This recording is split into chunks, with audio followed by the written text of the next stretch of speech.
वो आज फिर उसी गार्डन में आया था जहां वो नाजुक सी हसीना उसके दिल की धड़कनों में शोर मचा जाया करती थी।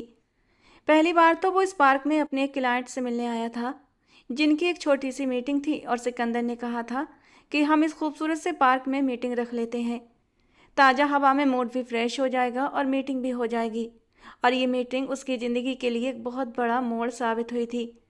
मीटिंग के दौरान भी वो उस खामोश खामोश उदास सी लड़की को देखे जा रहा था। वो लड़की कभी बेवजह बैठकर अपनी उंगलियां मरोड़ती, तो कभी उठकर इधर उधर टहलने लगती, तो कभी पार्क में खेल रहे बच्चों के साथ खुद भी हिस्सा ले लेती। वो खुद भी एक बच्ची ही थी, शायद 17 या 18 साल की, मासूम सी। सिकंदर ने लाख दिल को समझाया कि मुझे ये हरकत नहीं करनी चाहिए, वो अभी छोटी है। लेकिन दिल का क्या करता, जो बुरी तरह मचलने लगा था। और आज आज वो फिर उसी गार्डन में आया था।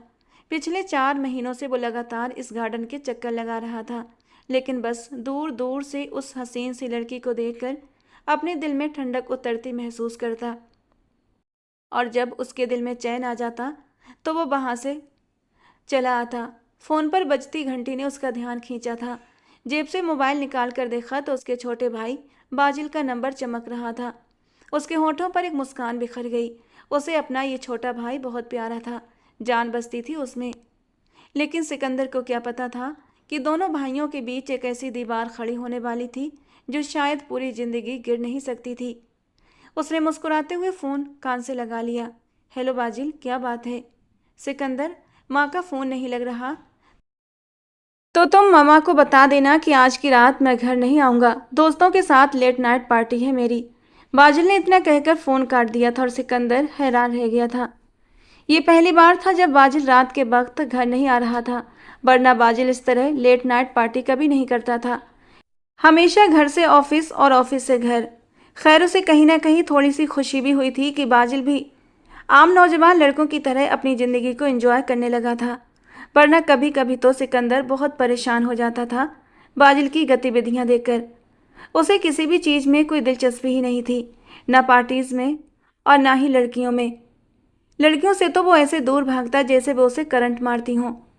चलो, दोस्तों के साथ उठेगा बैठेगा एंजॉय करेगा तो उसके अंदर लड़कियों को लेकर जो डर या उलझन है वो भी ख़त्म हो जाएगी। ये सोचते हुए सिकंदर ने अपना मोबाइल बंद करके जेब में डाला और घर के लिए निकल पड़ा।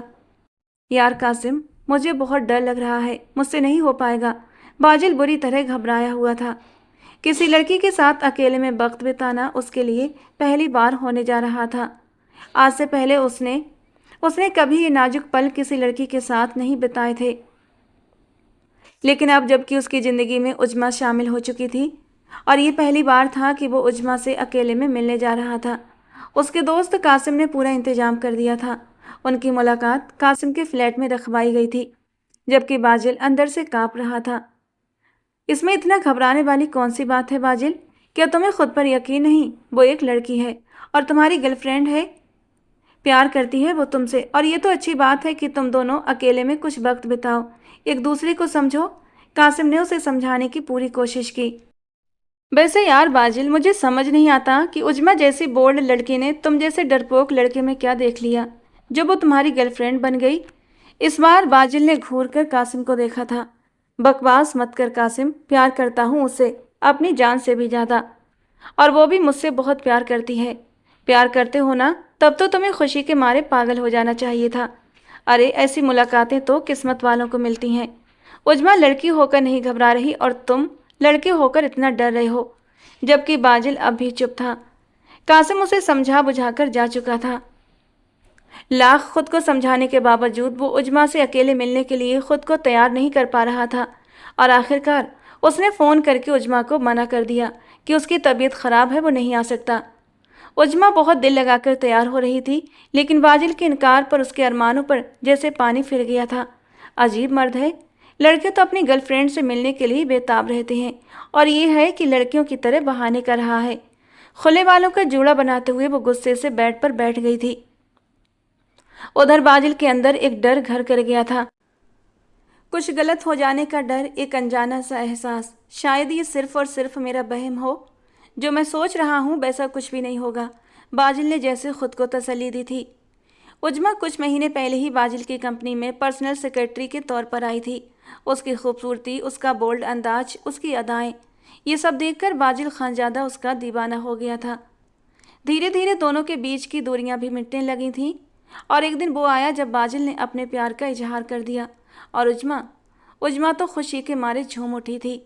वो मिडिल क्लास घराने से ताल्लुक़ रखती थी और जब उसे इतना अमीर, इतना हैंडसम और रुतबेदार लड़का खुद अपने प्यार का इजहार कर रहा था तो वो इनकार कैसे करती। उसके तो अधूरे ख्वाब जैसे अचानक से रंग भरने लगे थे। बाजिल खानजादा की बीवी बनना उसके लिए किसी सपने से कम नहीं था। उसने खुद को और भी निखारना शुरू कर दिया। हर रोज़ वो ऑफिस सज धज कर आने लगी। उसके इशारों में, उसके बातों में, उसकी चाल में अब एक अलग ही लचक और आत्मविश्वास आ गया था। और बाजिल, वो तो पहले ही अपने दिल के हाथों हार चुका था, लेकिन फिर भी उसके भीतर एक अजीब सी कुढ़न थी, एक अजीब सी चुभन थी, एक डर, एक ऐसा डर जो उसकी रग रग में समाया हुआ था।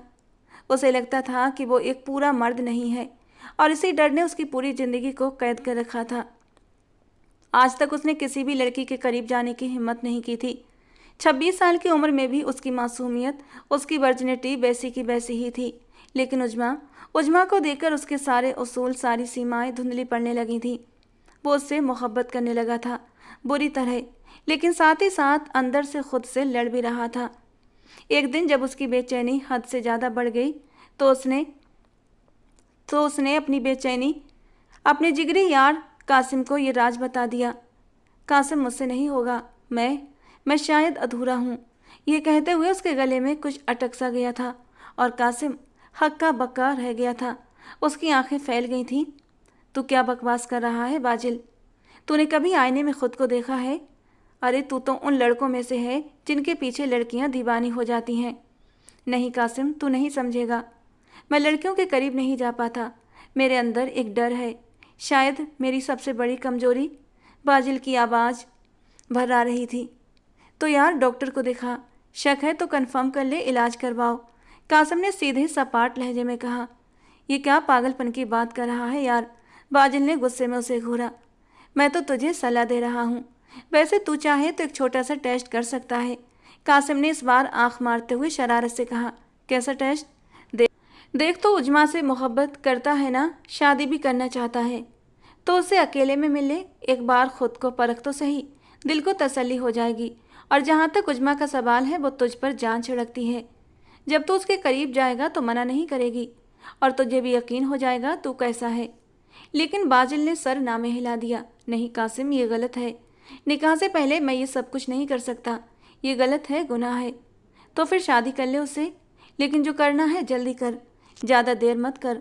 खुदा न खास्ता अगर तुझ में कोई कमी है तो वक्त रहते उसका इलाज हो सकता है, लेकिन अगर वक्त निकल गया ना तो पूरी ज़िंदगी पछताएगा और पछतावे से बड़ी सज़ा कोई और नहीं होती। कासिम उसे ये सब समझाकर वहाँ से चला गया था, लेकिन बाजिल वहीं कुर्सी से टेक लगाकर बैठ चुका था। सोचों का तूफान उसकी आंखों में उतर आया था, लेकिन एक बात बिल्कुल साफ थी, वो अभी निकाह नहीं कर सकता था, क्योंकि उसके घर के उसूल कहते थे पहले बड़े भाई की शादी होनी चाहिए और उसका बड़ा भाई सिकंदर खानजादा अभी तक कुंवारा था और तब तक वो बस इंतज़ार कर सकता था, उस डर, उस कमी और उस मोहब्बत के बीच झूलता हुआ। जब तक उसके बड़े भाई की शादी नहीं हो जाती तब तक उसकी अपनी शादी कैसे हो सकती थी? यही सोचिए उसे अंदर ही अंदर खा रही थी। वो गहरी उलझनों में डूबा हुआ था कि तभी कमरे के अंदर उजमा दाखिल हुई। आज भी वो हमेशा की तरह किसी खिले गुलाब की तरह नजर आ रही थी। टाइट जीन्स, उस पर सफ़ेद फिटेड शर्ट जिसके ऊपर के 2 बटन खुले हुए थे, हल्का फुल्का मेकअप और खुले बाल जो कंधों पर मखमली परछाई की तरह बिखरे हुए थे। बाजिल की नज़रें उससे हटने का नाम नहीं ले रही थीं। मैं इस लड़की को खो नहीं सकता, किसी भी हाल में नहीं। वो बेचैनी से उठकर खड़ा हुआ। क्या बात है सर, आज कुछ परेशान लग रहे हैं आप? उजमा उसकी ओर बढ़ी थी। उसकी आवाज़ में प्यार भी था और थोड़ा सा चिंता का भाव भी। मगर इस बार बाजिल ने कुछ नहीं कहा, बस हल्के से उसका हाथ थाम लिया। उसकी आंखों में कुछ ऐसा था जो उजमा को बेचैन कर गया। उजमा, तुम मुझे छोड़ तो नहीं दोगी ना? उसकी आवाज़ कांप रही थी, जैसे किसी बच्चे ने डर के मारे माँ का आंचल पकड़ लिया हो। क्या बात कर रहे हैं आप? मैं आपको क्यों छोड़ूंगी? मैं मोहब्बत करती हूँ आपसे और पूरी ज़िंदगी आपका साथ निभाऊंगी, उजमा ने नरम लहजे में कहा, लेकिन उसके चेहरे पर हैरानी भी थी। फिर वादा करो, चाहे कुछ भी हो जाए, तुम मेरा साथ नहीं छोड़ोगी। बाजिल को खुद नहीं पता था कि वो उससे ऐसा वादा क्यों ले रहा था। शायद दिल की गहराइयों में छुपे उस डर ने फिर सिर उठाया था। वादा करती हूँ सर, हमेशा आपके साथ रहूंगी। उजमा के लफ्ज़ों ने उसे कुछ पल को सुकून दिया था, मगर डर अब भी जिंदा था। ठीक है, तो फिर मुझसे शादी कर लो, अभी और इसी वक्त। बाजिल का फैसला अचानक था। उजमा की आंखें हैरत से फैल गईं। सर, आप कैसी बातें कर रहे हैं? इस तरह अचानक शादी क्यों नहीं कर सकते उजमा? प्यार करते हैं ना हम एक दूसरे से, तो फिर किसी मुहूर्त का इंतजार क्यों? उसका लहजा गंभीर था, आंखें डरी हुई मगर इरादे मजबूत। तुम अपनी माँ से बात करो, मैं उन्हें समझा लूँगा। शादी के बाद मैं तुम्हारी और तुम्हारी माँ की पूरी जिम्मेदारी लूँगा। बस अभी मैं इस हालत में नहीं कि अपने परिवार या समाज के सामने तुमसे शादी कर सकूं, क्योंकि क्योंकि मेरा बड़ा भाई सिकंदर अभी तक कुंवारा है और जब तक वो शादी नहीं करता मेरे लिए कुछ भी करना मुमकिन नहीं। उजमा के लिए ये ऑफर बुरा नहीं था, बल्कि उम्मीद से कहीं बेहतर था। ऐसा मौका उसे दोबारा नहीं मिलता। वो तो खुद भी बाजिल जैसे रुतबे वाली जिंदगी चाहती थी। उसने चुपचाप अपना सर झुका लिया और अपनी रजामंदी दे दी। उसी शाम वो उसकी माँ के पास मौजूद था। बड़े अदब से, पूरे सम्मान से उसने उजमा का रिश्ता मांगा। उजमा की माँ पहले तो हक्का बक्का रह गई, पर उजमा और बाजिल की जिद ने आखिरकार उन्हें मना ही लिया। निकाह बहुत सादगी से हुआ था, कोई शोर शराबा नहीं, सिर्फ दो दिलों का मिलन। और उजमा अब बाजिल खानजादा की बीवी बन चुकी थी। विदाई के बाद वो उसे अपने फ्लैट पर लेकर आया था। उजमा हल्के गुलाबी जोड़े में सिंपल ज्वेलरी के साथ भला की खूबसूरत लग रही थी। वो सजी धजी दुल्हन बनकर बेड पर बैठी हुई थी और अपने शौहर का इंतजार कर रही थी। बाजिल धीरे धीरे धड़कते दिल के साथ कमरे में दाखिल हुआ था। उसके हाथ में एक खूबसूरत सा ब्रेसलेट था जो उसने मुस्कुराते हुए उजमा की कलाई में पहनाया। फिर वो देर तक उसकी ओर बस देखता रहा, जैसे यकीन न हो कि वो अब उसकी हो चुकी है। फिर उसके माथे को नरमी से चूमा और फिर उसके बराबर बैठ गया और अपना सर उजमा की गोद में रख दिया। देर तक वो उससे बातें करता रहा, अपने भाई की, अपनी माँ की, अपने बचपन की, अपनी पसंद नापसंद की और अपनी ख्वाहिशों की। उजमा मुस्कुरा रही थी, लेकिन उसकी बातों से थोड़ा उलझन में भी थी। इतने प्यार भरे लम्हों में भी बाजिल ने उसे अभी तक छुआ नहीं था, नज़दीक तक नहीं आया था। और तभी उसने धीमे से पूछा, बाजिल, क्या हम पूरी रात बस बातें ही करते रहेंगे? ये रात सिर्फ बातों के लिए थोड़ी होती है।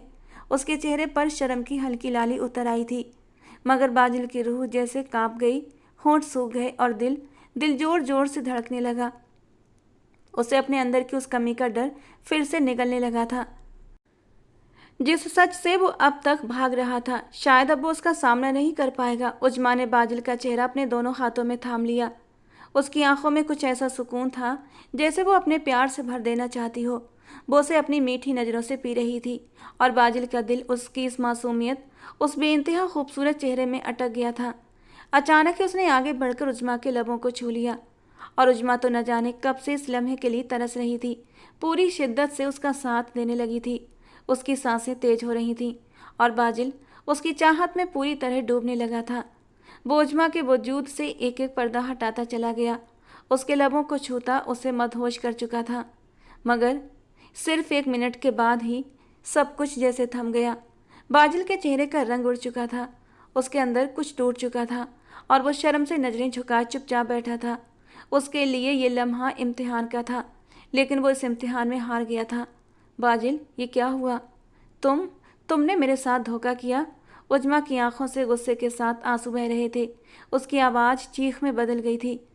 तुम एक नामर्द हो, औरत को खुश नहीं रख सकते। ये बात तुम्हें पहले से मालूम थी, फिर भी तुमने मेरी ज़िंदगी बर्बाद कर दी। बाजिल की जुबान लड़खड़ा गई। उजमा, मेरी बात सुनो। मेरी ज़िंदगी में तुमसे पहले कभी कोई लड़की नहीं आई। ये मेरा फर्स्ट टाइम था, हो सकता है इसीलिए। चुप रहो, उजमा चीख पड़ी। मुझे तुम्हारा कोई भी बहाना नहीं सुनना। तुमने मेरा भरोसा तोड़ा है, मेरी उम्मीदें कुचली हैं।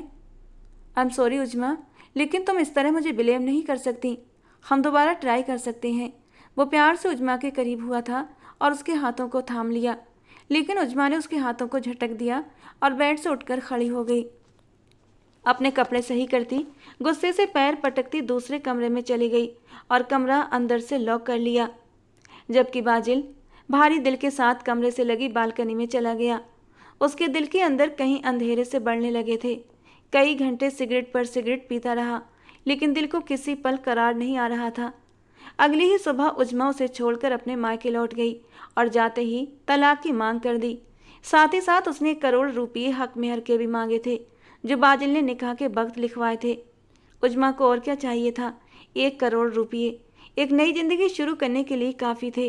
वो बाजिल जैसे नामर्द के साथ रहकर अपनी जिंदगी को क्यों बर्बाद करती? बाजिल टूट चुका था, मगर उसने आखिरी कोशिश की। डॉक्टर से मिला।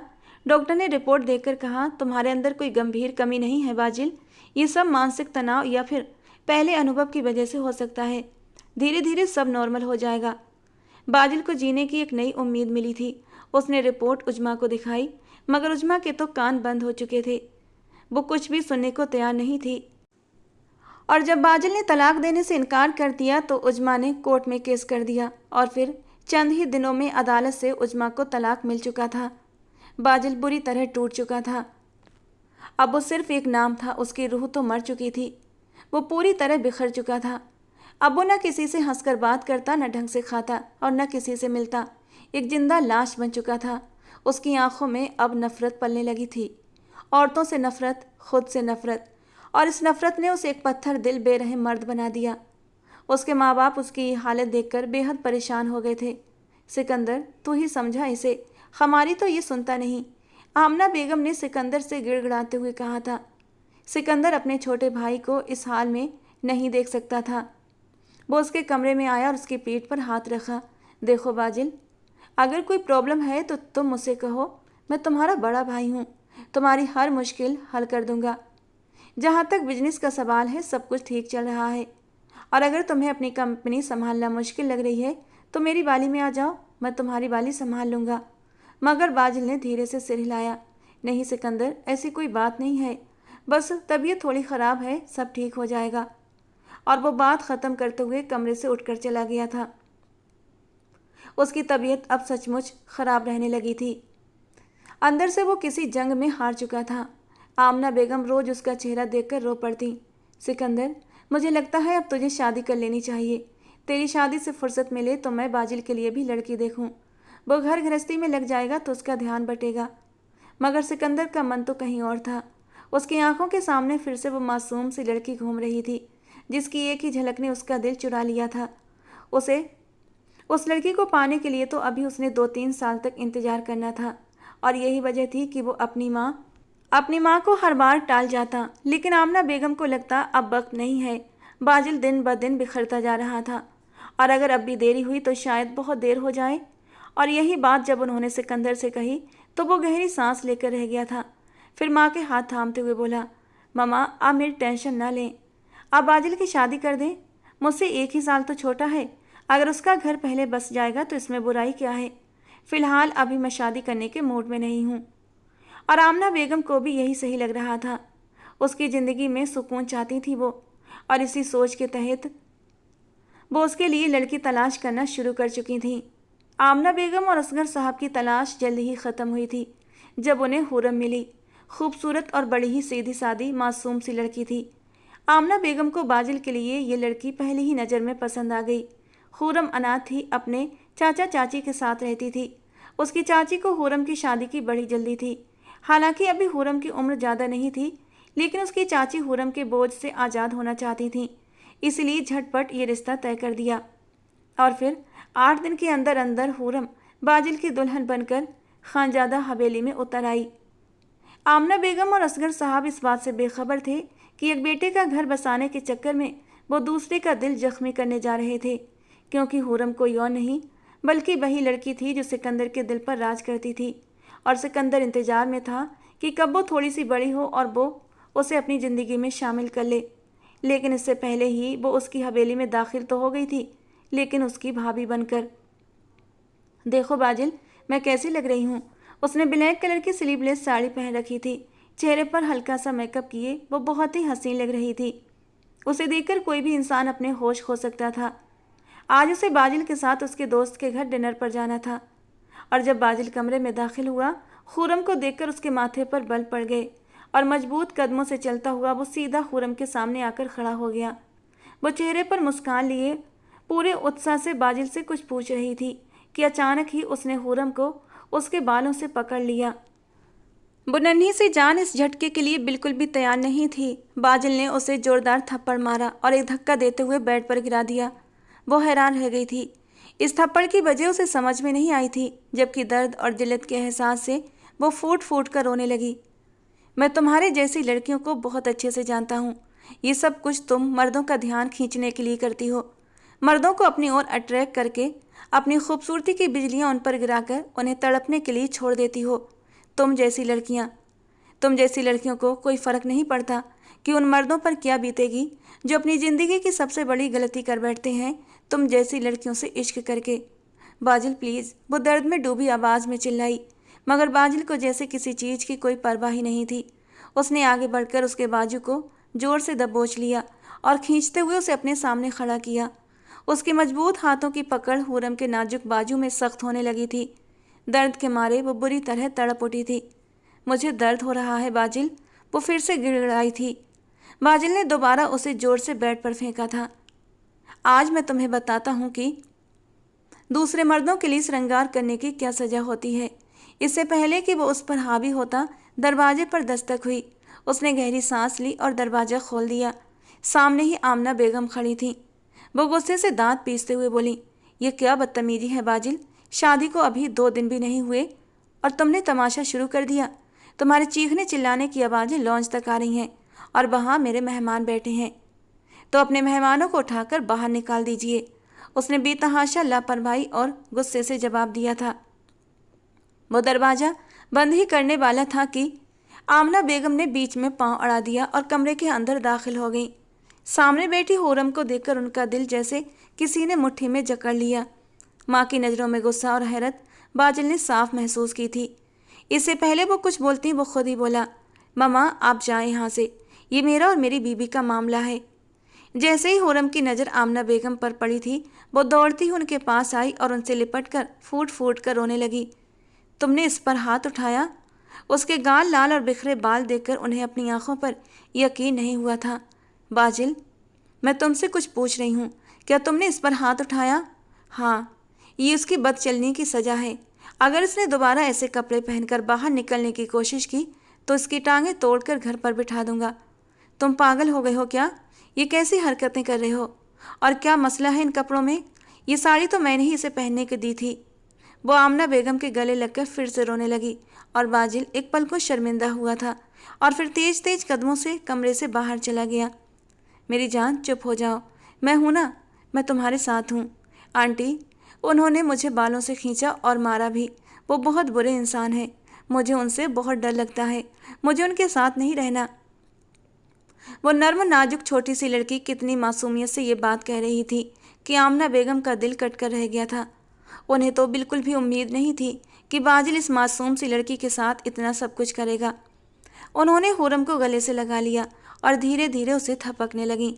फिर उसका हाथ पकड़कर उसे बेड पर बिठा दिया, खुद भी उसके बराबर बैठ गईं।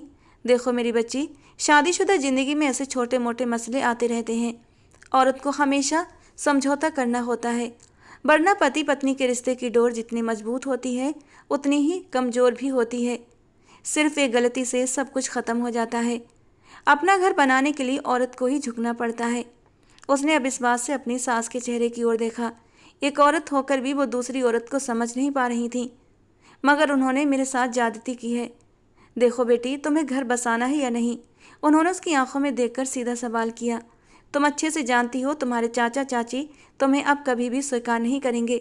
उन्होंने तो पहले ही तुम्हें अपने सिर से उतार फेंका है। अगर तुम बाजिल से अलग हो जाती हो तो बताओ तुम कहाँ जाओगी? तुम्हें अंदाज़ा भी है ये दुनिया कितनी जालिम है, और तुम जैसी प्यारी मासूम लड़कियों को तो ये दुनिया जिंदा निगल जाती है। बातों बातों में उन्होंने उसे बहुत कुछ समझा दिया था। अच्छा चलो अब जल्दी से फ्रेश हो जाओ और बाहर आओ, मैं तुम्हें अपने कुछ ख़ास मेहमानों से मिलवाना चाहती हूँ। और हाँ, ध्यान रखना कि मेकअप से अपने ये निशान ज़रूर छुपा लेना। ख़बरदार, जो तुमने मुझे उनके सामने शर्मिंदा किया। वो उनसे पूछना चाहती थी, इसमें मेरा क्या कसूर?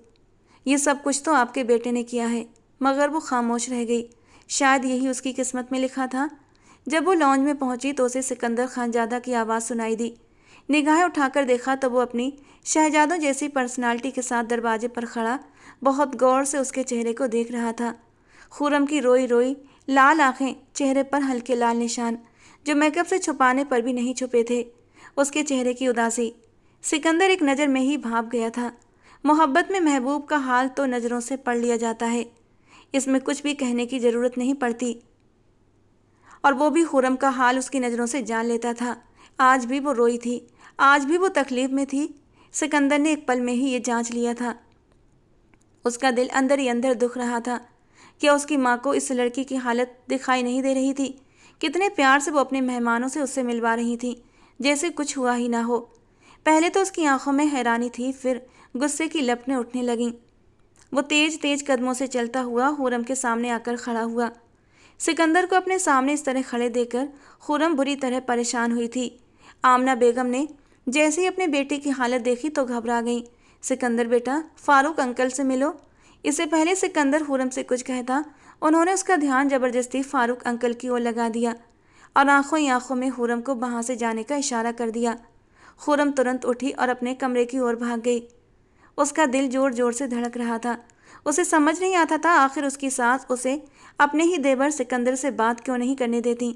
जब भी वो उसके सामने जाती थी, आमना बेगम उसे वहाँ से किसी न किसी बहाने से भगा देती थीं। आज उसकी शादी का तीसरा दिन था और इन 3 दिनों में उसे 3 पल के लिए भी खुशी नसीब नहीं हुई थी। बाजिल का अजीब सा अंदाज, रात को उसके करीब ना आना, गुस्से से उसे धुतकार देना, हर वक्त उस पर अपने गुस्से और नफरत का इजहार करना। खुर्रम को समझ नहीं आ रहा था आखिर ये सब क्यों था। अगर मैं उन्हें पसंद नहीं थी तो ये शादी क्यों की। सिकंदर खानजादा जो किचन में खड़ा अपने लिए कॉफ़ी बना रहा था, लेकिन कमरे से आती सिसकियों ने उसका चैन छीन लिया था। उसने गुस्से से अपनी मुट्ठियाँ भींच लीं। सिकंदर को कुछ भी समझ नहीं आ रहा था कि आखिर वो करे तो क्या करे। उसे खुर्रम पर बेहद तरस भी आ रहा था। उसने कभी सोचा भी नहीं था कि वो उस मासूम लड़की को इस हाल में देखेगा। दिल में उठते दर्द को दबाता वो अपने कमरे में चला आया था। बाजिल ने उस रात भी उसे तकलीफ पहुंचाई थी। उसे तकलीफ देकर, दर्द देकर वो कमरे से बाहर चला गया था और वो घुटनों पर सर रखे फूट फूट कर रो रही थी। धीरे धीरे दोनों की शादी को लगभग 1 हफ्ता हो चुका था और इस पूरे हफ्ते बाजिल उसके करीब नहीं आया था। और खुर्रम के लिए भी ये सुकून भरी बात थी, क्योंकि वो खुद भी अभी इस रिश्ते को लेकर काफ़ी डरी हुई थी। शाम का वक्त था। बाजिल ने कहा, मेरे कुछ दोस्त डिनर पर आ रहे हैं तो मैं खुद अपने हाथों से खाना बनाना है और अच्छे से तैयार भी होना है। मुझे शिकायत का मौका नहीं चाहिए। यह हफ्ता उसके लिए सुकून भरा हफ्ता रहा था। बाजिल ने ना तो उस पर हाथ उठाया था और ना ही ऊंची आवाज़ में कुछ कहा था। इस थोड़े से वक्त में ही वो खिल उठी थी, हर वक्त मुस्कुराती रहती। सिकंदर जब उसे यूं हंसते देखता तो खुद भी चैन महसूस करता था। जब बाजिल अपने दोस्तों को लेकर हवेली के अंदर आया और अपनी बीवी की हालत देखी तो उसके माथे पर बुरी तरह गुस्से के मारे बल पड़ चुके थे। वो तेज कदमों से उसके पास आया और उसके कानों के पास झुककर सख्त लहजे में बोला, ये किस तरह का ड्रेस पहन रखा है तुमने? क्यों सबके सामने मेरी नाक कटवाना चाहती हो? खुर्रम हैरान रह गई। आपने खुद ही तो कहा था कि मैं कुर्ता पहना करूं। मैंने तुम्हें ये बड़ा सा एशियन फ्लैग ओढ़ने के लिए नहीं कहा था। वो उसके बड़े से दुपट्टे की तरफ इशारा करते हुए बोला तो वो शर्म से नजरें झुका गई। सिकंदर जो कि अपने कमरे के दरवाजे पर खड़ा ये सब देख रहा था, मजबूत कदमों से भाई के पास आया। क्या हुआ, सब ठीक तो है ना? हाँ सब ठीक है, लेकिन तुम जाओ यहाँ से, बाजिल ने गुस्से से मुंह फेरते हुए कहा। और तुम अभी इसी वक्त कमरे में चलो। जो ड्रेस मैं पिछले हफ्ते तुम्हारे लिए लाया था वो पहन कर आओ। मगर वो तो बैकलेस है। उसने कुछ कहने की कोशिश की तो बाजिल ने उसका बाजू जोर से पकड़ लिया। बाजिल, ये क्या कर रहे हो? तुम्हारे दोस्त ड्राइंग रूम में बैठे हैं और तुम यहाँ पर तमाशा लगा रहे हो। तुम साइड पर हो जाओ सिकंदर और अपने काम से काम रखो।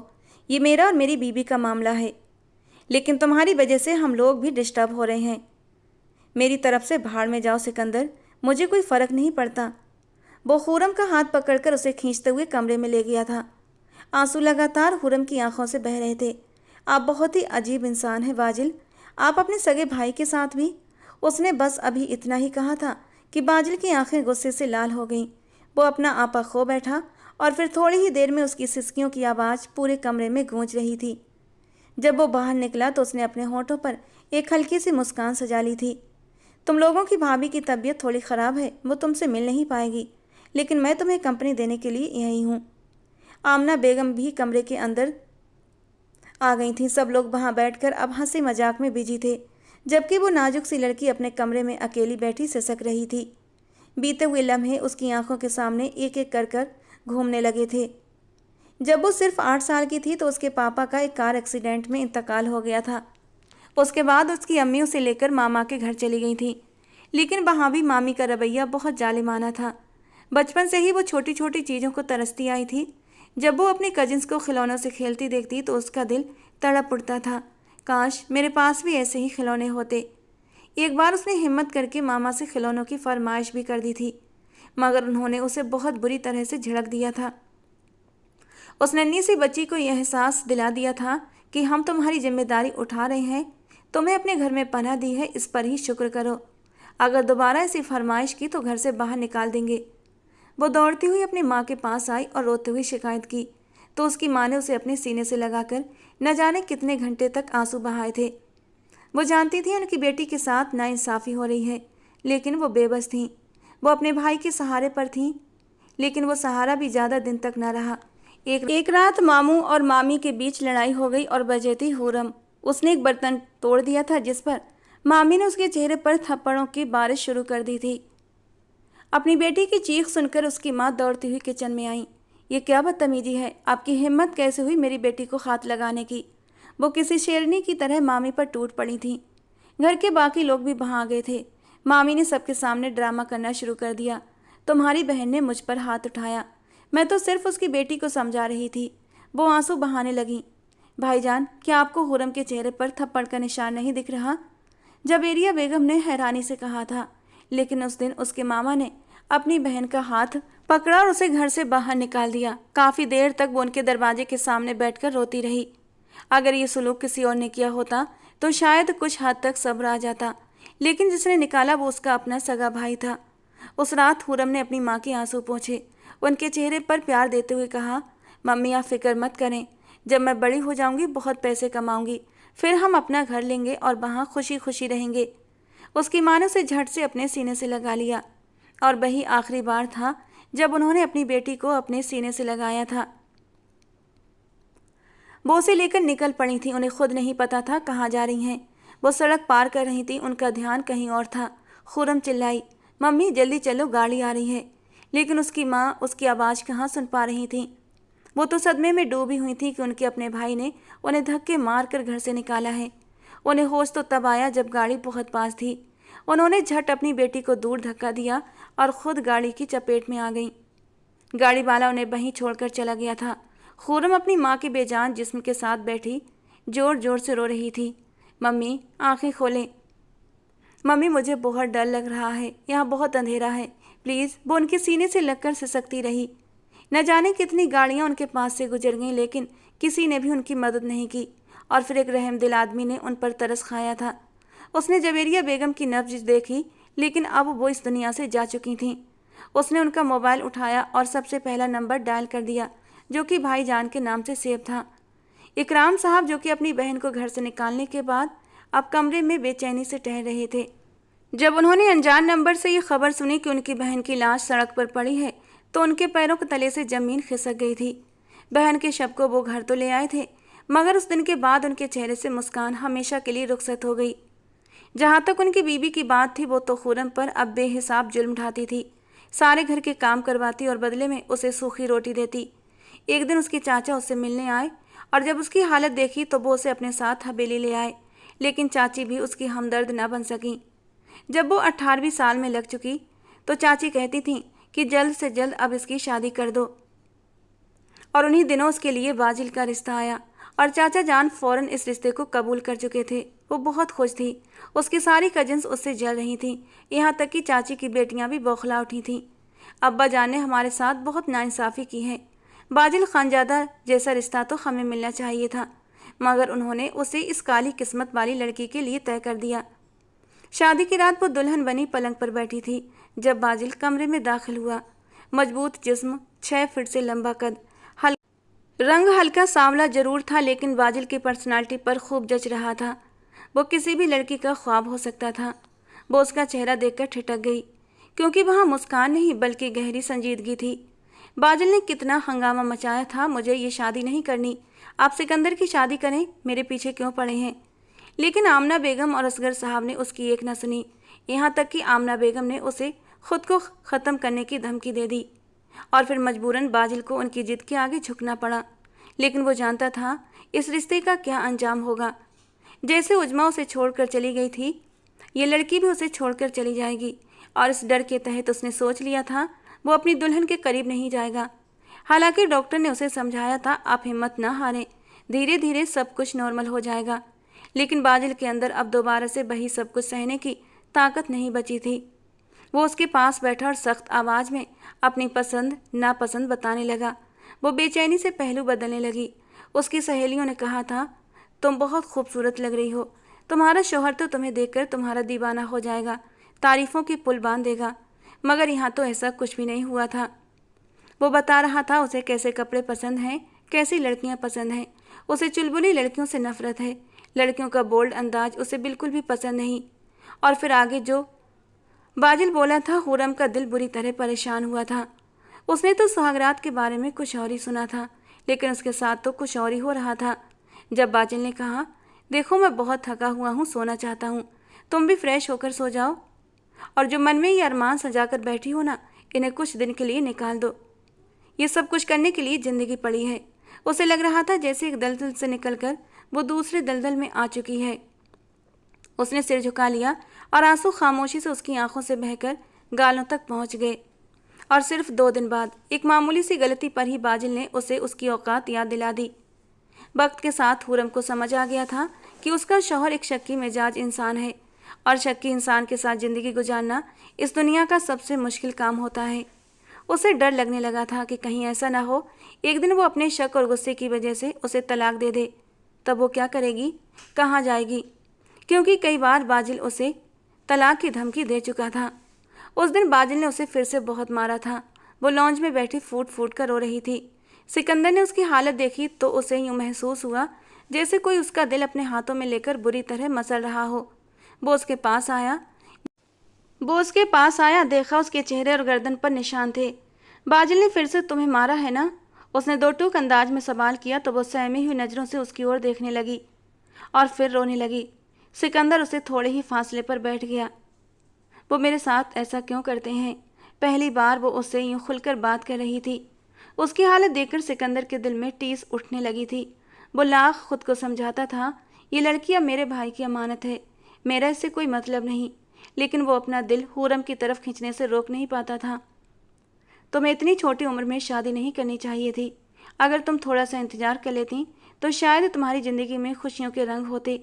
एक चाहने वाला हस्बैंड होता जो तुम्हारी आंखों में आंसू नहीं आने देता। वो बेध्यानी में बोलता चला गया। मेरे इंतजार करने से क्या हो जाता? अब वो उसकी आंखों में सीधे देखते हुए हैरानी से सवाल कर रही थी। वो एकदम ही खामोश हो गया। अब वो उसे क्या बताता?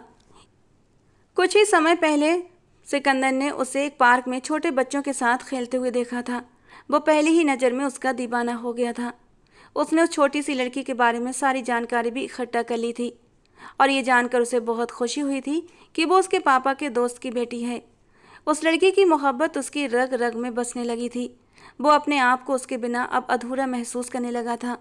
लेकिन चूंकि वो उस वक्त यूनिवर्सिटी के आखिरी साल में था और साथ ही साथ अपने पापा का बिजनेस भी संभालने लगा था, अभी तक पूरी तरह सेटल नहीं हुआ था, और इसी वजह से वो चाहता था कि अभी रिश्ते की बात ना हो। और वो ये भी जानता था कि हुरम अभी 18 की भी नहीं हुई है। उसे लग रहा था कि वो भी आगे पढ़ाई करेगी। अगर उसे हुरम की ज़िंदगी के बारे में ज़रा सा भी पता होता तो शायद वो इंतज़ार करने का जोखिम कभी न लेता। फाइनल पेपर देने के बाद अपने पापा के कहने पर वो उनके कुछ क्लाइंट से मिलने दूसरे शहर चला गया था, और उधर उसके पापा असगर साहब ने अपने बड़े बेटे बाजिल का रिश्ता हुरम के साथ तय कर दिया। बाजिल ने खुद से वादा किया था वो कभी शादी नहीं करेगा और ना ही किसी औरत को अपनी ज़िंदगी में शामिल करेगा। वो हद से ज़्यादा शक की मिजाज बन गया था। वो जानता था वो अपने गुस्से पर कंट्रोल नहीं रख पाएगा, इसलिए जो भी औरत उसकी ज़िंदगी में आएगी उसकी ज़िंदगी बर्बाद हो जाएगी। मगर कोई भी उसे समझने को तैयार नहीं था और यूं उसका निकाह खुर्रम से हो गया। ये सिर्फ एक हफ्ते का खेल था। एक ही हफ्ते में उन 3 लोगों की जिंदगियां बदल दी गई थीं। आमना बेगम और असगर साहब ने जल्दबाजी मचाई। सिकंदर का भी इंतजार नहीं किया था, क्योंकि उन्हें बाजिल पर बिल्कुल भी भरोसा नहीं था। जैसे तैसे तो उन्होंने बाजिल को राजी किया था। इसमें सबसे ज़्यादा नुकसान सिकंदर का हुआ था। जब वो रात के 3 बजे अपनी हवेली में दाखिल हुआ, उसे किचन से बर्तनों के बजने की आवाज़ सुनाई दी। वहाँ जाकर देखा तो एक पल के लिए अपनी आंखों पर यकीन नहीं आया। खुर्रम का वहाँ निकाह के बाद पहला दिन था। उसे ज़बरदस्त भूख लगी थी। वो किचन में अपने लिए खाना लेने आई थी। बाजिल घर पर मौजूद नहीं था। तुम यहाँ? अनजानी मर्दाना आवाज़ सुनकर उसने पलट कर देखा तो वहाँ बाजिल जैसा ही कोई खड़ा था। बाजिल और सिकंदर एक दूसरे से इतना मिलते जुलते थे कि एक पल के लिए तो खुर्रम धोखा खा गई थी, लेकिन अगले ही पल वो पहचान गई वो बाजिल नहीं, क्योंकि बाजिल का रंग हल्का सांवला था जबकि सिकंदर का रंग काफ़ी सफ़ेद था। खुर्रम ने सिकंदर के बारे में सुना तो था, मगर आज तक मुलाकात नहीं हुई थी। वो अब उसकी नज़रों से उलझन का शिकार हो रही थी, लेकिन आमना बेगम ने उन दोनों की मुश्किल हल कर दी। सिकंदर, अपनी भाभी से मिलो। और उस वक्त सिकंदर को लगा कि किसी ने उसके सीने पर खंजर से वार कर दिया हो। उसे अपनी सांसें रुकती हुई महसूस हो रही थीं। उसे ये तो बताया गया था कि उसके भाई का निकाह किया जा रहा है। वो इस कदर इमरजेंसी में निकाह करने के सख्त खिलाफ भी था। वो अपने भाई की शादी बहुत ही धूमधाम से करना चाहता था, मगर चूंकि वो शहर से बाहर था इसलिए खामोश हो गया। उसे अंदाज़ा नहीं था कि उसके भाई ने उसी की मोहब्बत से शादी कर ली है। उसने कुछ भी नहीं कहा और थके हुए कदमों से अपने कमरे की ओर बढ़ गया। इनको क्या हुआ? खुर्रम ने पूछा। मुझे लगता है ये थक गया है, आमना बेगम ने नजरें चुराते हुए जवाब दिया था। और फिर वो खुद भी उसके कमरे में चली आईं। ममा, मैंने सिर्फ आपको अपने दिल की बात बताई थी। वो अब ऊंची आवाज़ में चिल्ला रहा था। देखो देखो सिकंदर, मुझे नहीं पता था, मुझे बिल्कुल भी अंदाज़ा नहीं था। मेरी बात समझने की कोशिश करो। मुझे नहीं पता कि तुम्हारे पापा उसी लड़की को बहू बना कर ले आएंगे। मुझे तो लगा वो उसकी कजन की बात कर रहे हैं। ये सब कुछ इतना जल्दी में हुआ कि मुझे भी कुछ समझ नहीं आया। बाजिल तो ये शादी करना भी नहीं चाहता था, लेकिन उस लड़की के चाचा कहते थे वो जल्द से जल्द उसकी जिम्मेदारी पूरी कर दें, क्योंकि वो किसी प्रोजेक्ट के सिलसिले में अब्रॉड जाने वाले थे। उन्हें डर था कि उनकी गैर मौजूदगी में इस बच्ची के साथ कोई गलत ना हो जाए। आपको सबकी फ़िक्र है मम्मा, लेकिन आपको मेरी फ़िक्र नहीं। प्लीज़ अभी आप यहाँ से चले जाइए। मैं किसी से भी बात करना नहीं चाहता। और यहीं उसे लग रहा था कि उसकी मोहब्बत की कहानी का अंजाम हो गया, मगर किस्मत ने तो कुछ और ही लिखा था। सिकंदर ने खुद को जैसे तैसे संभाल लिया था और ये वही जानता था। और शायद खुर्रम बाजिल के साथ खुश रहती तो उसे भी सुकून रहता, लेकिन खुर्रम के आंसू उसे अपने दिल पर गिरते महसूस होते थे। उस दिन भी बाजिल ने खुर्रम को तकलीफ़ दी थी। वो अपने कमरे में बैठी फूट फूट कर रो रही थी। उसके बाजू पर जख्म का निशान बना हुआ था। कमरे के बाहर तक खुर्रम की सिसकियाँ सुनाई आ रही थीं, जिसे सुनकर वो बुरी तरह बेचैन हुआ था और न चाहते हुए भी उसके कदम खुर्रम के कमरे की ओर उठ गए थे। जब उसने खुर्रम के हाथों पर जख्म देखा तो बेचैन हो गया। जल्दी से अलमारी की ओर बढ़ा और वहाँ से फर्स्ट एड बॉक्स निकाला। अपना हाथ दो, मैं मरहम लगा देता हूँ। मैं खुद लगा लूँगी, आप प्लीज़ जाइए यहाँ से। खुर्रम को डर था अगर बाजिल कमरे में आ गया और उसने सिकंदर को देख लिया तब भी वो उस पर शक करेगा। लेकिन सिकंदर भी अपने एक नाम का जिद्दी था। उसके पास बैठते हुए ज़बरदस्ती उसका हाथ खींच लिया और बड़े ही प्यार से उसके जख्म पर मरहम लगाने लगा। उसकी छुअन में एक ऐसा नरम एहसास था कि खुर्रम का दिल पिघलने लगा। दोनों सगे भाई थे, 1 साल का फ़र्क था दोनों में। देखने में भी काफ़ी मिलते जुलते थे, लेकिन आदतें कितनी अलग थीं। काश बाजिल का दिल भी सिकंदर के जैसा नरम होता। वो सिकंदर के चेहरे को देखते हुए उन दोनों भाइयों को आपस में मिलाने लगी थी। तुम आराम करो, थोड़ी देर में ही इस दवा से सुकून आ जाएगा। मैं बाजिल से बात करूँगा, उसे कोई हक नहीं तुम्हें इस तरह टॉर्चर करने का। नहीं सिकंदर, आप बाजिल से कुछ नहीं कहेंगे।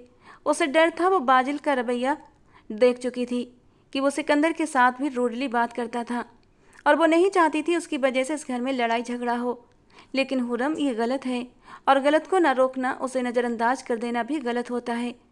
खुर्रम ने जैसे तैसे सिकंदर को रोक दिया था, लेकिन उस दिन के बाद से दोनों एक दूसरे से बातें करने लगे थे। अब उन दोनों में काफ़ी हद तक दोस्ती हो चुकी थी। वो छोटी छोटी बातें उससे शेयर करने लगी थी। मगर उसे सिकंदर की एक बात बहुत अजीब लगती थी। सिकंदर उसे खुद को भाई कहने की इजाज़त नहीं देता था। खैर, उसे सबसे मतलब नहीं होना चाहिए था। वो तो इस बात का शुक्र मना रही थी कि अल्लाह ने उसे एक ऐसा इंसान दे दिया जो उसे समझता है, वरना अगर वो ये दर्द अपने दिल में दबा कर रखती तो शायद किसी दिन घुटन की वजह से उसकी मौत हो जाती। बादल और हुरम की शादी को धीरे धीरे करते हुए अब 6 महीने बीत चुके थे और इन 6 महीनों में भी बाजिल ने हुरम से दूरी बनाए रखी थी। खुरम को लगता था शायद बाजिल उसे पसंद नहीं करता और इसीलिए वो उसके करीब नहीं आता है। वो उसका दिल जीतने की हर मुमकिन कोशिश करती थी, लेकिन बाजिल हर बार उसे नज़रअंदाज कर देता। उसे लगता था अगर वो खुरम के करीब गया और उसने फिर से उसे ठुकरा दिया तो वो टूट जाएगा। आमना बेगम की नज़रों से भी कुछ छुपा हुआ नहीं था। वो साफ देख रही थी कि बाजिल हुरम को कोई अहमियत नहीं देता। वो अपने बेटे का घर बचाने की हर मुमकिन कोशिश कर रही थी। उन्हें लगा अगर इन दोनों के बीच कोई तीसरा आ जाए, यानी एक बच्चा, तो शायद ही रिश्ता संभल सकता है। बच्चा पति पत्नी के बीच एक मजबूत कड़ी होता है। और इसी सोच के साथ वो खुरम को लेकर डॉक्टर के पास चली गई। खुरम को नहीं पता था कि उसकी सास उसे डॉक्टर के पास क्यों लेकर आई हैं। जैसे ही डॉक्टर खुरम की जांच कर रही थी तो डॉक्टर के चेहरे पर अजीब से भाव उभरने लगे थे। तुम्हारी शादी को कितना वक्त हुआ? डॉक्टर ने पूछा। जी 6 महीने, खुरम ने धीरे से जवाब दिया। और तुम्हारे हस्बैंड के साथ तुम्हारा रिश्ता कैसा है? डॉक्टर ने थोड़ा अजीब लहजे में पूछा था, जिससे खुरम हड़बड़ा गई। जी, आपके कहने का क्या मतलब है? कुछ नहीं, तुम बाहर बैठो, अपने हस्बैंड या फिर अपनी सास को अंदर भेजो, मैं उनसे बात कर लेती हूँ। खुरम डॉक्टर की नज़रों से बचती हुई बाहर निकल आई। वहाँ आमना बेगम के साथ अब सिकंदर भी बैठा हुआ था। आमना बेगम ने ही उसे बुला लिया था कि हमें हॉस्पिटल से लेता हुआ घर निकल जाए, क्योंकि वो ऑफिस से घर आ रहा था। मम्मी जी, डॉक्टर आपको अंदर बुला रही हैं। खुरम का दिल बुरी तरह बेचैन था। वो कोई बच्ची नहीं थी कि डॉक्टर की बात का मतलब न समझ पाती। अचानक उसका सिर चकराया और वो गिरते गिरते एक कुर्सी पर बैठ गई। ये देखकर आमना बेगम और सिकंदर दोनों घबरा गए। मम्मा, आप खुरम को संभालिए, मैं डॉक्टर से बात कर लेता हूँ। खुरम आंखें खोलो बेटा। आमना बेगम उसे पानी पिलाने लगी, जबकि सिकंदर डॉक्टर के केबिन की ओर बढ़ गया। डॉक्टर ने उसे देखकर तुरंत कहा, तो आप हैं खुरम के हस्बैंड? सिकंदर कुछ कहता इससे पहले ही डॉक्टर आगे बोलने लगी। जब आप अपनी बीवी के करीब नहीं गए, कोई रिश्ता ही नहीं बनाया, तो उससे बच्चे की उम्मीद कैसे कर सकते हैं? सिकंदर चौंका था। जी, मैं समझा नहीं। मिस्टर बाजिल, आपकी पत्नी अब तक वर्जिन है और आप शिकायत करते हैं कि वो प्रेग्नेंट क्यों नहीं हो रही। और ये सुनकर तो जैसे सिकंदर पर आसमान टूट पड़ा। यानी 6 महीने में बाजिल एक बार भी खुरम के करीब नहीं गया था। वो तो उम्मीद में था कि डॉक्टर कोई खुशखबरी देगी, लेकिन ये सच सुनकर वो भीतर तक टूट गया था। उसने तो हालात से समझौता करते हुए खुद को पूरी तरह संभाल लिया था। उसे बस हुरम की खुशी चाहिए थी। उसे लगता था अगर हुरम माँ बन जाएगी तो वो भी खुश रहने लगेगी और शायद उन दोनों के बीच की दूरियां भी मिट जाएंगी। वो बिना कुछ कहे चुपचाप नजरें झुकाकर केबिन से बाहर निकल गया। क्या कहा डॉक्टर ने? आमना बेगम ने उसे पूछा, लेकिन वो कुछ बोले बिना हॉस्पिटल से निकल गया। खुरम और आमना बेगम उसके पीछे पीछे आई थीं, लेकिन उसने किसी को कुछ नहीं बताया। कुछ दिनों के बाद एक दिन उसने हुरम से पूछ ही लिया, खुरम, बाजिल तुम्हें पसंद क्यों नहीं करता? आखिर क्या वजह है? और हुरम बुरी तरह बेचैन हुई थी। उसकी आंखों में आंसू छलक आए थे। वो कहते हैं कि उन्हें मेरे वजूद से, मेरी शक्ल से और मेरी मौजूदगी से नफरत है। क्या मैं इतनी बुरी हूँ? वो उसकी आंखों में सीधा देखते हुए सवाल करने लगी। सिकंदर का दिल जोर जोर से धड़कने लगा। एक तरफ वो था जो इस लड़की पर अपनी जान देने के लिए भी तैयार था, और दूसरी तरफ उसका बदकिस्मत भाई जो उस लड़की की कदर तक नहीं करता था। तुम बुरी नहीं हो खुरम, तुम बहुत अच्छी हो।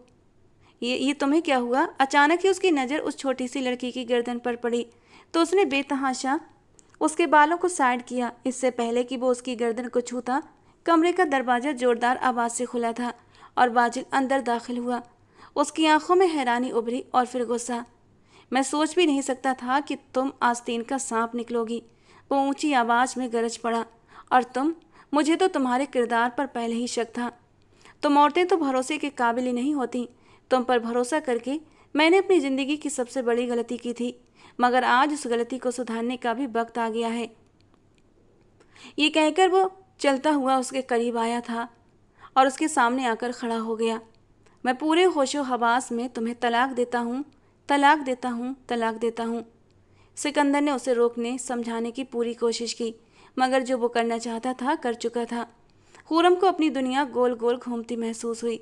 उसकी आंखों के सामने अंधेरा छाने लगा और वो लड़खड़ाकर ज़मीन पर गिर पड़ी। जब उसे दोबारा होश आया तो वो एक बहुत बड़े आलीशान कमरे में थी। थोड़े ही फासले पर सिकंदर खानजादा बैठा हुआ था। वो उसे अपने साथ फार्म हाउस पर ले आया था। वो मेरे साथ ऐसा कैसे कर सकते हैं सिकंदर? ये कहकर वो फिर से पागलपन के अंदाज में चिल्लाने लगी थी। हमारे बीच तो ऐसा कुछ भी नहीं था ना सिकंदर। तुमने उन्हें बताया क्यों नहीं? तुमने उन्हें रोका क्यों नहीं? कि हम तो बस बातें कर रहे थे। तुम्हें मेरे पास नहीं आना चाहिए था। मेरी ही गलती है, मैंने ही तुम्हें आने की इजाज़त दी।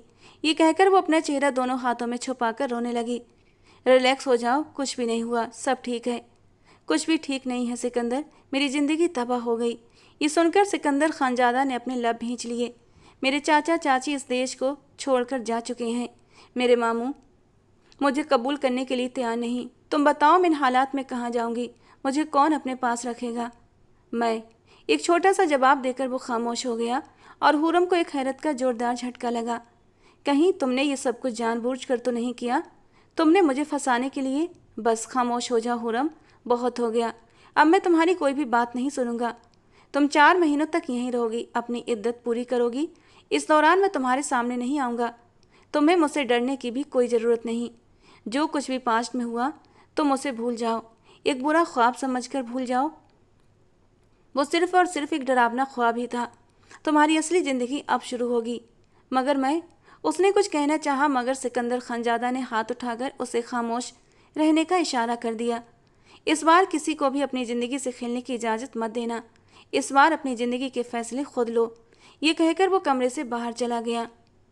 दूसरी तरफ असगर साहब सिकंदर खानजादा से नाराज़ थे। वो लड़की कहाँ है सिकंदर?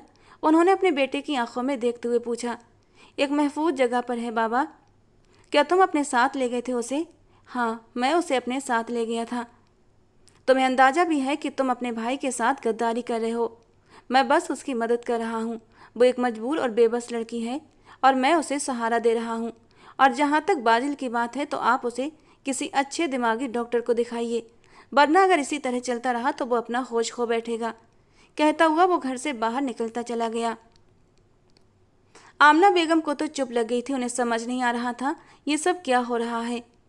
खुर्रम की इद्दत पूरी हो चुकी थी और अगले ही दिन सिकंदर उसके कमरे में आया था और उसका हाथ पकड़कर अपनी गाड़ी तक लेकर आया और सीधा खानजादा हवेली ले आया।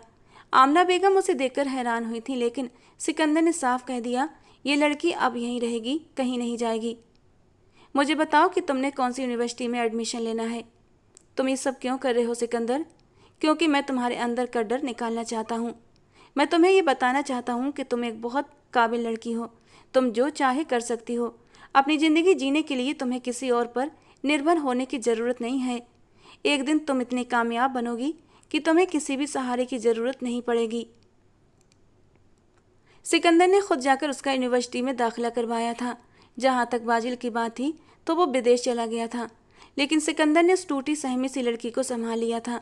सिर्फ 1 साल की पढ़ाई के बाद ही खुर्रम ने खुद को पहचानना शुरू कर दिया था। अब वो खुलकर जीने लगी थी और ये सब सिकंदर की वजह से हुआ था। सिकंदर अब उसका अच्छा दोस्त बन चुका था।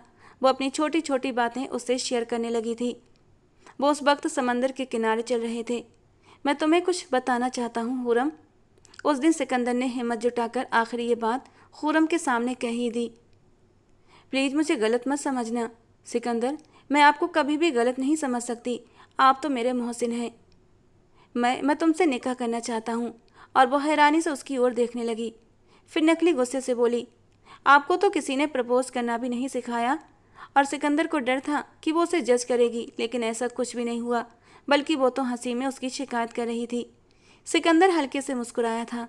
उसकी आंखों में झांकते हुए एक पल को रुका, फिर धीरे से बोला, खुर्रम, आज ये दिल, ये सांसें और मेरी ये पूरी ज़िंदगी सब कुछ तुम्हारे कदमों में है। फिर वो घुटनों के बल उसके सामने बैठ गया। खुर्रम की सांसें तेज हो गईं, दिल की धड़कन जैसे कानों में सुनाई देने लगी। सिकंदर ने जेब से एक चमचमाती हीरे की अंगूठी निकाली और बोला, मैंने कभी किसी से कुछ नहीं मांगा, लेकिन आज तुमसे अपनी ज़िंदगी मांग रहा हूँ। मेरी बन जाओ। मेरी मोहब्बत को, मेरी खुशियों को, मेरी ज़िंदगी को अमर कर दो। उसके हाथ कांप रहे थे, आंखों में नमी की हल्की सी परत थी। सिकंदर हल्के से मुस्कुराया और बोला, क्या तुम मुझे यह हक दोगी कि मैं हर पल तुम्हें मुस्कुराता हुआ देख सकूं, जिंदगी का हर लम्हा तुम्हारे साथ जी सकूं। खुर्रम की पलकें कांपी, होंठ थरथराए और वो खुद को रोक न सकी। उसकी आंखों से 2 आंसू टूटकर उसकी मुस्कान में कहीं खो गए। सिकंदर ने नरमी से उसका हाथ थामा, अंगूठी पहनाई और प्यार भरी सरगोशी में बोला, खुर्रम, आज से ये दिल तुम्हारा हुआ। सिकंदर ने जब अपने माँ बाप से खुर्रम से शादी की बात की तो वो थोड़ा हैरान हुए, लेकिन उन्हें भी ये समझ आ गया था खुर्रम अब बेसहारा है, वो आखिर कहाँ जाएगी। बहुत सादगी से दोनों की शादी कर दी गई थी और आज खुर्रम एक बार फिर दुल्हन बनी बैठी थी, लेकिन इस बार वो अपने मनपसंद मर्द की दुल्हन बनी थी। फिर भी वो थोड़ा घबराई हुई सी थी और उसकी ये घबराहट सिकंदर ने तुरंत महसूस कर ली। वो हल्के से मुस्कुराया और उसके पास बैठकर उसका हाथ अपने हाथों में ले लिया। खुर्रम, रिलैक्स हो जाओ यार, जब तक तुम खुद को कंफर्टेबल फील नहीं करती हम इस रिश्ते को आगे नहीं बढ़ाएंगे। मैं जानता हूँ एक लड़की के लिए पहली बार ये सब कुछ सहना थोड़ा मुश्किल होता है। तुम्हारा घबराना बिल्कुल नॉर्मल है। खुर्रम थोड़ा चौंकी, लेकिन आपको कैसे पता कि ये मेरा पहली बार है, जबकि मैं तो आपके भाई की पत्नी रही हूँ पूरे 6 महीने तक। खुर्रम की आंखों में हैरानी थी, लेकिन सिकंदर ने उसे थोड़ा सा और भी करीब कर लिया और उसके माथे को अपने होठों से छू लिया। आंखें बंद करके खुर्रम ने इस नरम एहसास को अपने अंदर उतारा था। उस दिन डॉक्टर ने मुझे तुम्हारे बारे में सब कुछ बता दिया था। वो मुझे बाजिल समझ रही थी, सिकंदर ने मुस्कुराकर कहा। फिर उसने खुर्रम को यह भी बताया कि वो उससे पहले से मोहब्बत करता था, लेकिन जब वो बाजिल की दुल्हन बनी तो उसने हालात से समझौता कर लिया था। लेकिन जब खुदा ने उसे एक और मौका दिया तो फिर वो ये मौका गंवाना नहीं चाहता था। तुम कपड़े बदलो और आराम से रिलैक्स होकर बैठो, कहकर वो बाथरूम में चला गया था, जबकि खुर्रम ड्रेसिंग रूम में चली गई और भारी लहंगे से जान छुड़ाकर एक हल्का फुल्का सूट पहन लिया। दोनों अपनी अपनी साइड पर तकिया रखकर लेट चुके थे, लेकिन खुर्रम का मन बेचैन था। वो सिकंदर के करीब जाना चाहती थी। गुजरे कुछ वक्त का दर्द वो सिकंदर की बाहों में जाकर मिटाना चाहती थी। Are you okay Khurram? उसे बेचैन देखकर सिकंदर पूछ बैठा। सिकंदर, क्या मैं तुम्हारे कंधे पर सर रखकर लेट सकती हूँ? उसने झिझकते हुए पूछा था। सिकंदर हैरान हुआ। ऑफ कोर्स खुर्रम, तुम्हारा ही हूँ, पूछने की ज़रूरत नहीं। उसने खुर्रम को खींचकर अपने करीब कर लिया था और उसके कंधे पर सर रखकर वो आराम से लेट गई। उसके दिल में एक सुकून उतर चुका था। और फिर जब 2 जवान दिल एक दूसरे के करीब हों तो आग लगना तो तय है। धीरे धीरे उस आग की तपिश बढ़ने लगी थी। गर्म सांसों का तूफान धीरे धीरे तेज हुआ था और फिर अनजाने में ही सिकंदर ने अपने होंठ उसकी गर्दन पर रख दिए। खुर्रम के होंठों से एक हल्की सी सिसकी निकली थी जो सिकंदर को और भी मदहोश कर गई, लेकिन वो खुर्रम का ख्याल करते हुए उससे अलग हुआ। लेकिन खुर्रम मचल उठी। नहीं सिकंदर, दूर मत जाओ, मैं अब तुमसे दूर नहीं रह सकती। वो उसके चौड़े सीने से लिपट गई और सिकंदर अब खुद भी दूर नहीं रहना चाहता था। इजाज़त मिलते ही वो उसमें पूरी तरह डूब गया और उस रात दोनों के प्यासे दिल पूरी तरह सैराब हो चुके थे। सिकंदर और खुर्रम अपनी ज़िंदगी में बहुत खुश थे। दोनों एक दूसरे के लिए धड़कनों से भी ज़्यादा ज़रूरी बन चुके थे। एक दिन सिकंदर की मुलाकात कासिम से हुई और बातों बातों में कासिम ने बाजिल के बारे में उसे सब कुछ बता दिया। सिकंदर अपने भाई की सच्चाई सुनकर एकदम हैरान रह गया था। अब उसे धीरे धीरे सब कुछ समझ आने लगा। बाजिल का अचानक बदल जाना, शादी के लिए इनकार करना, फिर शादी के बाद खुर्रम को टॉर्चर करना, उसके करीब न जाना, उससे कोई रिश्ता न बनाना, ये सब अब एक एक करके साफ हो रहा था। सिकंदर जानता था उसे अपने भाई को इस डर और इस हीन भावना से बाहर निकालना होगा और इसी वजह से उसने बाजिल को कॉल किया। माँ की तबीयत बहुत ख़राब है, जल्द से जल्द वापस आओ। बाजिल लाख सबसे नाराज़ था, लेकिन अपने माँ बाप से बेहद मोहब्बत करता था। माँ की बीमारी का सुना तो पहली फ्लैट से ही घर पहुँच गया था, लेकिन माँ को बिल्कुल ठीक ठाक देखकर वो हैरान हुआ था। तभी सिकंदर उसका हाथ पकड़कर उसे एक अलग कमरे में ले गया। क्यों छुपाया मुझसे सब कुछ? क्यों बाजिल? क्यों अकेले अकेले इस तकलीफ से जूझते रहे और साथ ही साथ उस मासूम खुर्रम की ज़िंदगी भी बर्बाद कर दी? क्या तुम्हें अंदाज़ा है कि अगर मैं खुर्रम को ना अपनाता तो वो बेचारी दर दर की ठोकरें खा रही होती? बाजिल अब नजरें झुकाकर खड़ा था। उसे अपने किए पर पछतावा हो रहा था, लेकिन अब सिकंदर सब कुछ जान चुका था तो अब उससे सच्चाई छुपाई नहीं जा सकती थी। उसकी आंखों से 2 आंसू टूट कर गिरे थे। ये सब सिर्फ तुम्हारे मन का डर है बाजिल, और कुछ नहीं। तुम परफेक्ट हो, तुम्हारे अंदर कोई कमी नहीं, और अब वही होगा जो मैं चाहता हूँ। बाजिल ने खुर्रम से हाथ जोड़कर माफ़ी मांगी थी और सिकंदर के इशारे पर खुर्रम ने उसे माफ़ कर दिया था। अगले ही दिन सिकंदर ने अपने माँ बाप से बाजिल की शादी की बात की। वो हैरान तो थे, लेकिन सिकंदर ने उन्हें मना ही लिया। बहुत जल्दी ही बाजिल के लिए लड़की भी ढूंढ ली गई। सिकंदर लड़की को जानता था, वो उसके ही ऑफिस में काम करती थी। नाम था हानिया। हानिया की शादी को अभी सिर्फ 3 ही महीने हुए थे जब उसके पति का एक सड़क हादसे में निधन हो गया था। तब से वो अपने भैया भाभी और विधवा माँ के साथ रह रही थी। जब सिकंदर ने बाजिल का रिश्ता हानिया के लिए रखा तो हानिया चौंकी जरूर थी, लेकिन जल्दी ही मान गई। सिकंदर ने अपने भाई की शादी बड़ी धूमधाम से करवाई। शादी की पहली रात सिकंदर ने बाजिल को अपने कंधे से लगाया और तसल्ली दी। खुद पर कॉन्फिडेंस रखो बाजिल, सब कुछ ठीक होगा। बस एक ही बात दिमाग में रखना, तुम एक परफेक्ट मर्द हो, तुम्हारे अंदर कोई भी कमी नहीं है। और फिर उस रात बाजिल पूरे कॉन्फिडेंस और पूरे आत्मविश्वास के साथ हानिया के करीब हुआ था। हानिया उसकी बाहों में शर्म से सिमट गई थी और हानिया के चेहरे पर फैले शर्म और सुकून के रंग देखकर बाजिल के दिल में सुकून उतर आया था। जो भी हो, अब वो अपनी ज़िंदगी से पूरी तरह खुश था। उसने हानिया को अपने करीब खींच लिया था और दिल में एक वादा किया था, वो अपनी बीवी को कभी कोई तकलीफ नहीं देगा। दोस्तों, जाने से पहले एक छोटा सा लाइक और एक प्यारा सा कमेंट हमें बहुत ज़्यादा मोटिवेट करता है और हम आपके लिए और भी अच्छी अच्छी रोमांटिक स्टोरी लेकर आते हैं। तो प्लीज़ सिर्फ कहानी को सुनकर ना जाया करें, कहानी को लेकर अपनी राय और एक लाइक करके ज़रूर जाया करें।